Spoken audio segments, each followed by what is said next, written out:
ఉక్కు సంకల్పం అని హెడ్డింగ్ పెట్టి ఏదో చంద్రబాబు నాయుడు గారంట ఉక్కు సంకల్పం చేస్తున్నారంట. రాయలసీమలో నూతన అధ్యాయానికి శ్రీకారం చుట్టారంట. జమ్మలమడుగు నియోజకవర్గంలోని సున్నప్రాళ్లపల్లిలో శంకుస్థాపన చేస్తున్నారు. 16,350 కోట్ల వ్యయంతో జిందాల్ సౌత్ వెస్ట్ 2 దశల్లో స్టీల్ ప్లాంట్ నిర్మించనుంది. 2,500 మందికి ప్రత్యక్షంగా 5,000 మందికి పరోక్షంగా ఉపాధి లభించిందని రాశారు కదా. అసలు ఈ స్టీల్ ప్లాంట్ ఎప్పుడుది, ఎక్కడది? అసలు విశాఖపట్నం కడప జిల్లాలో స్టీల్ ప్లాంట్ పెట్టాలని చెప్పి నిర్ణయించింది ఎవరు? దివంగత నేత రాజశేఖర రెడ్డి గారు ఉన్నప్పుడు బ్రాహ్మణి స్టీల్స్ని అక్కడ ఏర్పాటు చేయాలని చెప్పి ఏదైతే తలంపు చేస్తే తర్వాత గాలి జనార్దన్ రెడ్డి గారి మీద కేసులు అయ్యి ఆయనకు జైలుకు వెళ్ళడంతో అప్పుడు కాంగ్రెస్ ప్రభుత్వం వాటన్నిటిని రద్దు చేసింది, ఆ బ్రాహ్మణి స్టీల్స్ని.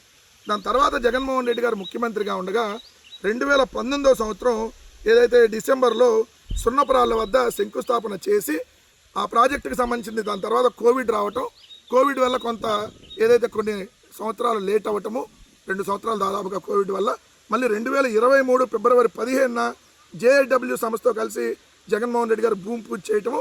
అలానే రాష్ట్ర ప్రభుత్వం తరఫున ఏకంగా 725 కోట్ల రూపాయలతో నీరు కావచ్చు, విద్యుత్ కావచ్చు, రైల్వే లైన్ కావచ్చు, రోడ్డు కనెక్టివిటీ కావచ్చు, ఇవన్నీ కూడా మౌలిక సదుపాయాలు 725 కోట్లు ఖర్చు పెట్టి జగన్ గారి ప్రభుత్వం ఆ కడప స్టీల్ ప్లాంట్కి సంబంధించి చేసింది.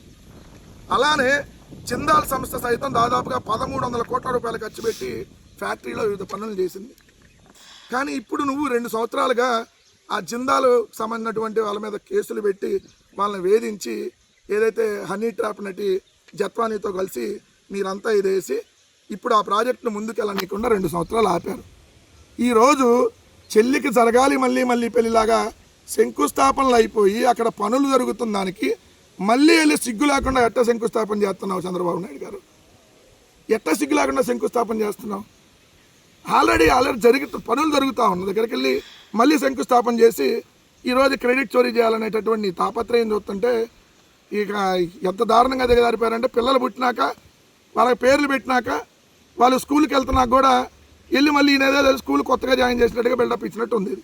అంతకుముందు కూడా నీకు ఏం అలవాటే, 96, 99లో కూడా గండికోట ప్రాజెక్టుకి ఇలానే 2 సార్లు శంకుస్థాపనలు చేసావు.